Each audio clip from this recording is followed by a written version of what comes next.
আসসালামু আলাইকুম, সবাই কেমন আছেন? সবাইকে শুভ সকাল। তো welcome back to my another blog. তো কেবল ঘুমের থেকে উঠলাম, হাত মুখ ধুলাম, বিছনা কাঁথা গুছাইলাম। তো এখন নাস্তা করবো। নাস্তায় জায়গায় নানু রুটি বানাইছে, এগুলো এখন হালকা তেল দিয়ে বাঁধবো, পরোটার মতো করবো।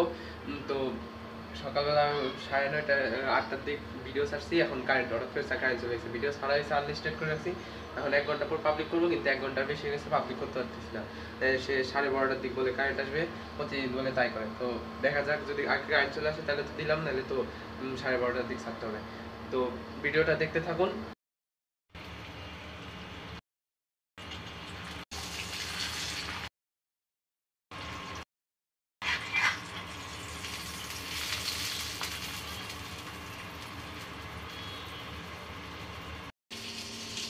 তো এখন আবার যাইতেছি ছাদে।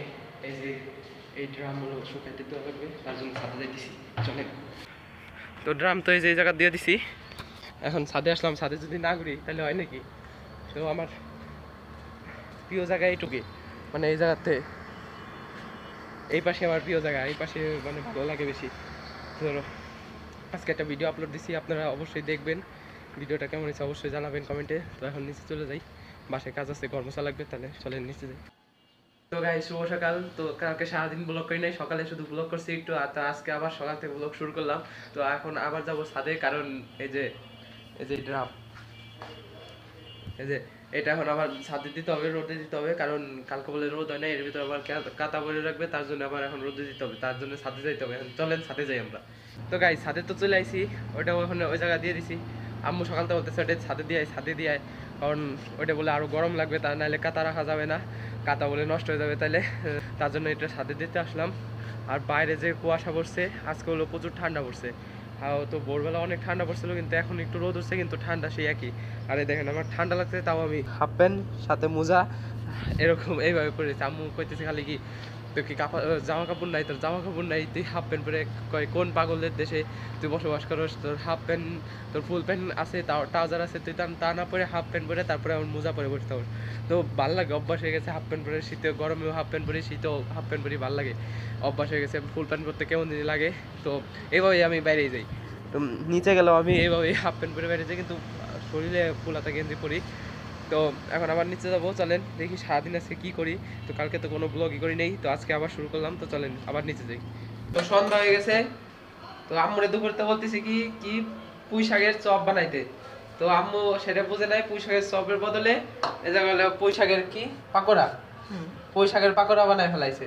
তো এখন ভিডিও দেখালাম, কয় কি তুই তো আগে কইস নাই, ভিডিও দেখাইস নাই কিছু না, তাই এখন আবার পুঁই শাকের পাকোড়া বানাইতেছে। তো এটাই খাওয়া লাগবে, কিছু করার নাই। আর এই জায়গা হলো ই করতেছে, কি জানি চিত্রটি চিত্রটি বানাইতেছে। তো পুঁই শাকের পাকোড়া কিভাবে বানাবে সেটা দেখতে থাকুন। এই জায়গা হলো, যে পুঁই শাক কুচি করে কাইটে নিছে, তারপরে একটু আদা দিছে, কি আদা কইছি, একটু দিছে আটা দিছে, তারপরে চালের গুঁড়ি দিছে, একটু আটা দেনে চালের গুঁড়ি দিছে, তারপরে বেসন দিছে, পেঁয়াজ দিছে, মরিচ দিছে, এই দিয়ে মাখাইছে। তারপরে একটু পানি, হালকা একটু পানি, হালকা পরিমাণে একটু পানি দেওয়া হয়েছে, এই দিয়ে মাখাই দিতেছে। একটা ডিম দেওয়া হয়েছে সাথে।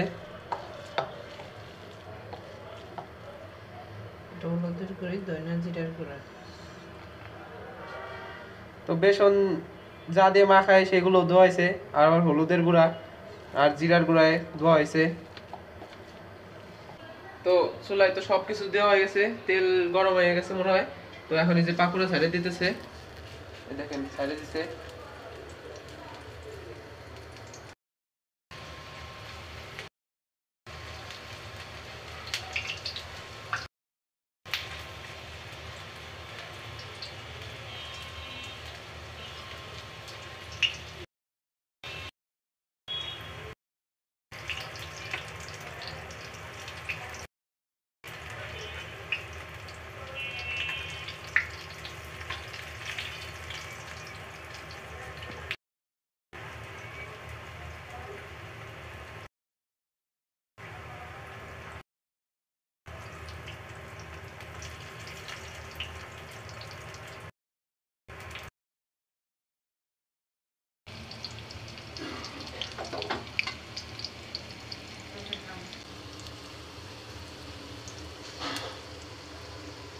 তো পাকোড়া তো ভাজা হয়ে গেছে, এই দেখেন।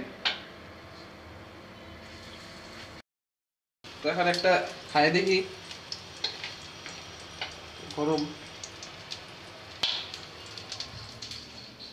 ভাই দেখ কেমন হয়েছে গরম না হ্যাঁ হ্যাঁ গরম খাই দেখ খাই দেখ লবণ টবণ হয়েছে নাকি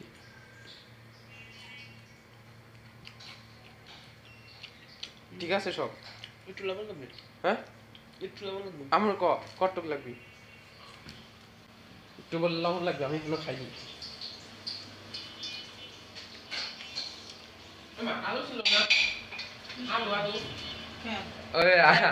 গেঞ্জি তো উল্টে পড়ছস ভাইয়া গেঞ্জি তো উল্টে পড়ছস গেঞ্জি উল্টো পড়ে হয়েছে আছে তো আমি এখনো খাইনি এখন খাইয়ে দেখবো কেমন লাগে তো চলেন খাই দেখি আগে